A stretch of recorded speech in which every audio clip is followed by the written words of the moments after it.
Someone asked, how do you know when a politician is telling the truth? Remember, this does not apply to Bill. It says, when he pulls his ear, he's telling the truth.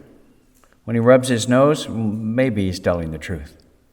But when he opens his mouth, he's lying.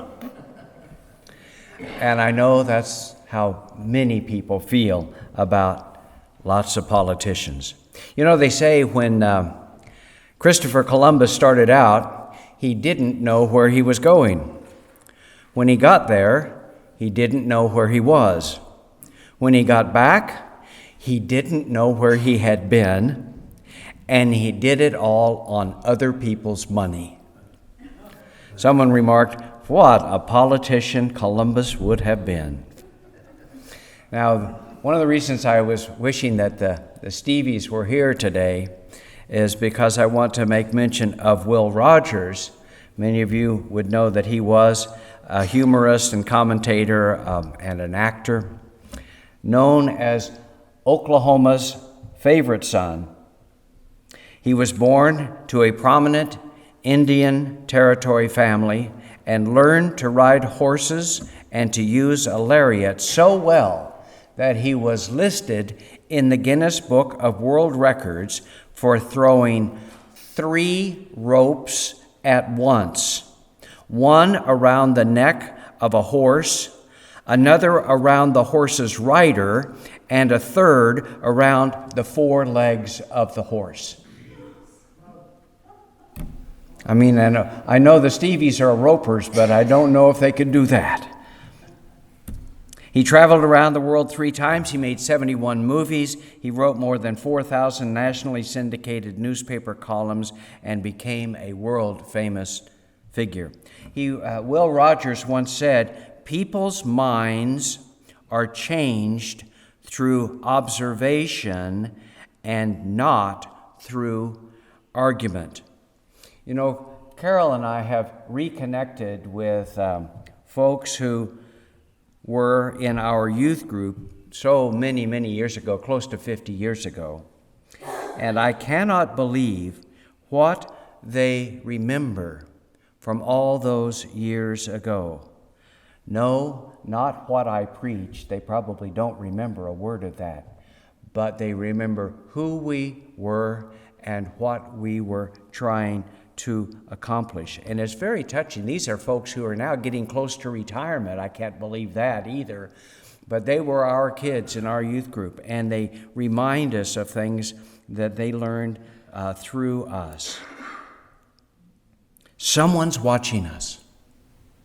Someone is listening to us and learning from us. It could be good, it could be bad, but they are learning. So Barnabas arrived in Antioch and saw evidence of the grace of God. He was glad and he encouraged them to remain true to the Lord with all their hearts. So says our morning's lesson. Now, when you get up in the morning and look in the mirror, what's the first thing you see? Well, the first thing I see is some old man standing in front of me, so I can't see the mirror. But messed up hair, sleep in our eyes, bags under our eyes. More than likely, we see those things and more. Why? Because the negative often outshines the good, and the same thing is true when it comes to others. We are too often quicker to see the negative than we are to see the good. One little flaw stands out above all other good features, or so it seems. And that's what we do with people. We see the flaws before we see anything good in them. But Barnabas, when he got to Antioch, saw the evidence of God's grace. Let me talk about God's grace a little closer to home. Here's what Linda Jones wrote. I'm so sorry that she's not with us this morning, but listen to what she wrote. We often have no idea the difference we make in someone's life without knowing it. We do not know that we gave them hope when they felt they had none. We do not see their struggles, but they are there. We do not see their pain as they try to hide it, but it's there. We do not see their desperation as they struggle to get by day, while putting on a face for the public which shows no sign of their inward struggles. I came into this church, she's talking about us.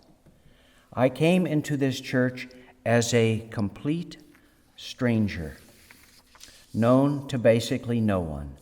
But they took me in and surrounded me with love and kindness. I found that although people did not know me, the people of this church welcomed me into their fold with no thought of who I was or where I had been, only that I was in need of love and warmth. No one really knew, but perhaps suspected that you are struggling after a devastating time in your life, a time when your life crumbled and it looked like you would never be able to climb out of the darkness and the hole that you were in. But thanks to the kindness and generosity of this church, the blackness started to dissipate and give way to light. I have felt their warmth, their kindness, their strength and caring at a time when I so sorely needed it. It has meant so much to me, and I have to thank Denise Mason for befriending me and inviting me here, and the congregation for being so welcoming. I could not feel more at home. What a gift. I mean, and that's how Barnabas felt when he got to Antioch. He saw that people were living out their faith and it was making a difference. Whenever we see something good in a person's life, we need to encourage that person. We need to do all we can to influence others for Christ. We need to find the next page of my message. Oh, no, that's not right. Did I say that out loud? Oh, my goodness. We need to point people to Christ and to his church. Barnabas influenced people for Christ, and we can as well. Someone once said, lead, follow, or get out of the way. For some, that may be true. But for us who are in the faith, we must lead the way. We must lead people in the way of Christ as best we can, if we truly believe we have no other option. And we lead best by example, not by argument. And we can change others' lives if we simply will do that. And you have done that. And it made a difference for Linda, and it can make a difference for others. Thanks be to God. Amen.